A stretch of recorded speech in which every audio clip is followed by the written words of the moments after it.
I have literally gotten nothing done this entire week.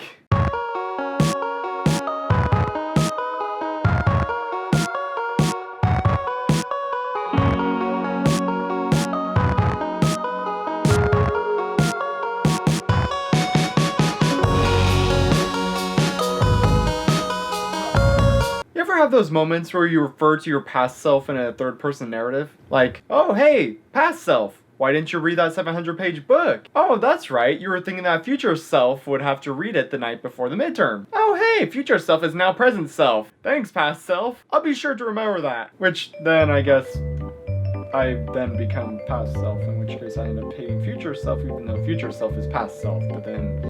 whatever. Point is, I have a uncanny habit of underestimating the amount of time that I actually have to do the amount of work that I try to assign myself to get done. It's like a really annoying upward battle for me. So the first goal of this long, unending nightmare, I've been waiting for a long time, is to finish up reading this book, All the King's Men by Robert Penn Warren? Yes! It's not that I don't like reading, I have appreciation for reading, I'm just a bit more choosy, I guess you can say, with reading. Now I can talk about something that's been on my mind as of late. That thing being... networking! However, before going into that, I just want to quickly mention how behind the scenes here, I've been trying to rethink how I do the vlog, like how I both record the footage and how I actually format it in the editing process. I mean, my ultimate goal is to try and get the highest in-camera quality as I can, but then after reviewing some of the footage from earlier this morning, it seemed like it could use a bit of improvement. So for a while now, I've been trying to argue in between whether I should color grade all the footage that I record or just simply only color grade the more transitional shots in between scenes. So in camera, this is how these shots right now that you're watching are being recorded, and this is it as it's being color graded. So I just want to get some feedback on how, whether you prefer how it was before or if I should just color grade it as well. The reason being is because I'm a little bit reluctant color grading all the footage that I have because A, it's a lot more time consuming that way, and then B, it seems a bit too artificial, too perfect at times when all the footage that you see is color graded. There's a certain type of authenticity that I like when it has just purely in camera as it can. Because I mean, all cameras aren't exactly made equally. I mean, varying on the model and brand of course, but they all have their own little native color profile. Say oh, I'm gonna record this shot with my phone versus, oh, I'm gonna record this shot with my camera. It has a different feel or a different look. And when you slap on some color grading onto that, kind of takes away some of that personality from whatever you're recording with.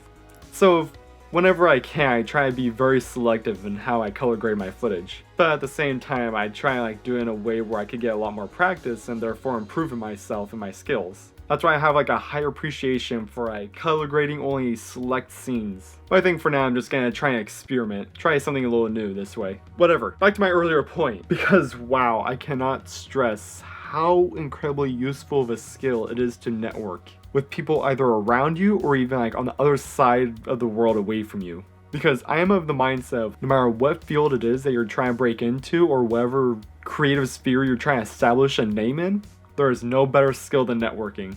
Because you could be so incredibly talented in this world, yet you'll never be recognized for it.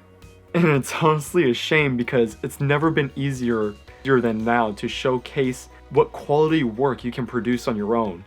I mean, just take a look at the world now. Ever since the advent of social media, you can showcase your work on a global scale for free on any other platform on the internet, whether it be at YouTube, Twitter, Tumblr, Facebook, anything.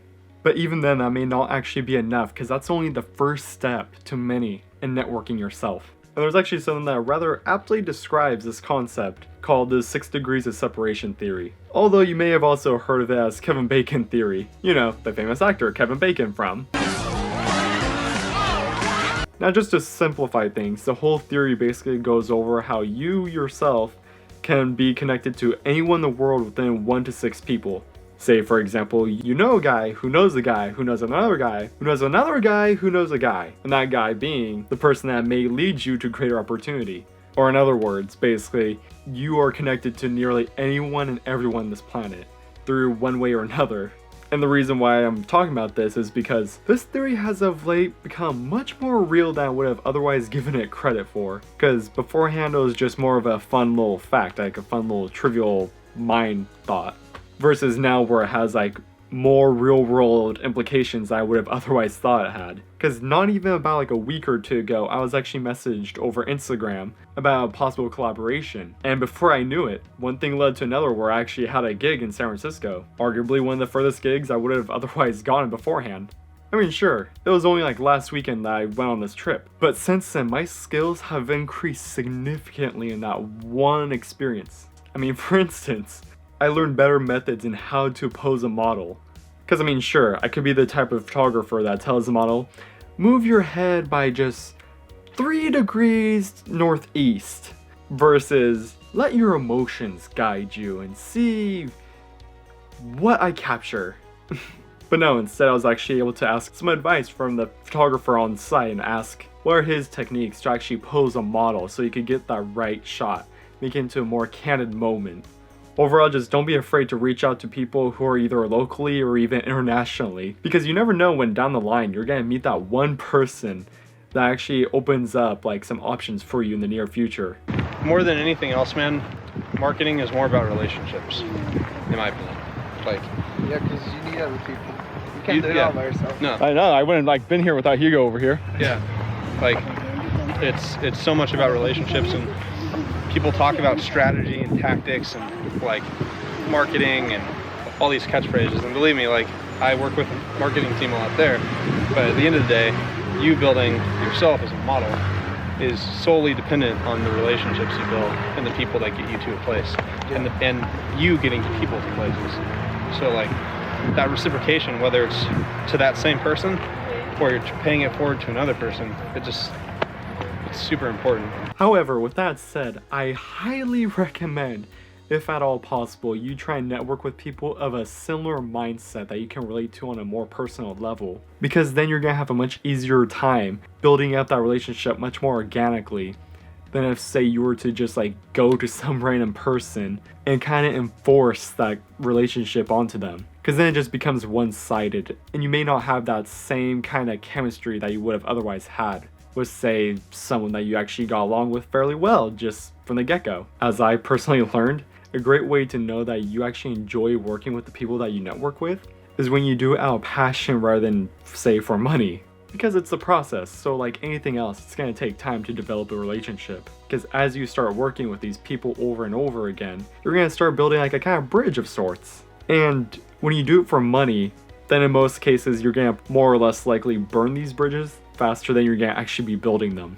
I mean, think of the scenario where someone actually reaches out to you in hopes of making a collaboration where there's actually a mutual benefit, if not a greater benefit to you, but your first thought is, how much are you gonna pay me?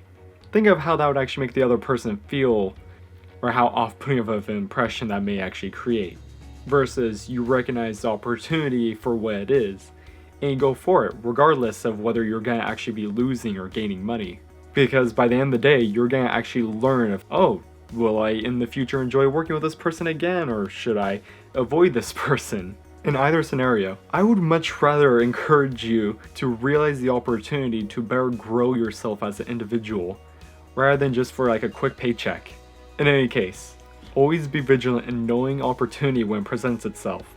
Because the number one thing you never want to do to yourself, and you can even trust me on this, but the number one thing you never want to do to yourself is recognizing opportunity when it presents itself, but never recognizing when you should go after it. So like I said, never be afraid to actually get your name out even at a local level, because you never know who might know who. Why is this such a tongue twister for me? More often than not, it's those off-handed encounters that lead to long-term relationships. Got it. Deal. Done. Yes. Now go down Main Street for some nighttime photography.